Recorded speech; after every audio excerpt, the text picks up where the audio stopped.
పాణథిపాతకమ్మ అంటే జీవహింస గురించి ఈరోజు క్లుప్తంగా చూద్దాం. ఇది బౌద్ధ ధర్మంలోని ఒక కీలకమైన నైతిక సూత్రమండి. అంటే ఒక ప్రాణిని చంపడం వెనుక ఉన్న ఉద్దేశాన్ని బట్టి దాని కర్మ ఎలా ఉంటుందో ఇది వివరిస్తుంది. సరే, మొదటి విషయమేంటంటే ఒక చర్య పూర్తి స్థాయిలో హింసాకర్మగా మారాలంటే 5 షరతులు తప్పనిసరిగా నెరవేరాలి. 1.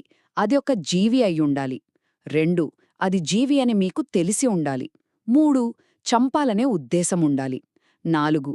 చంపడానికి ప్రయత్నించాలి. 5. ఆ ప్రయత్నం వల్ల అది చనిపోవాలి. ఉదాహరణకు, ఒక రైతు పొలం దున్నుతున్నప్పుడు అనుకోకుండా పురుగులు చనిపోతే అతనికి చంపాలనే ఉద్దేశం లేదు కదా.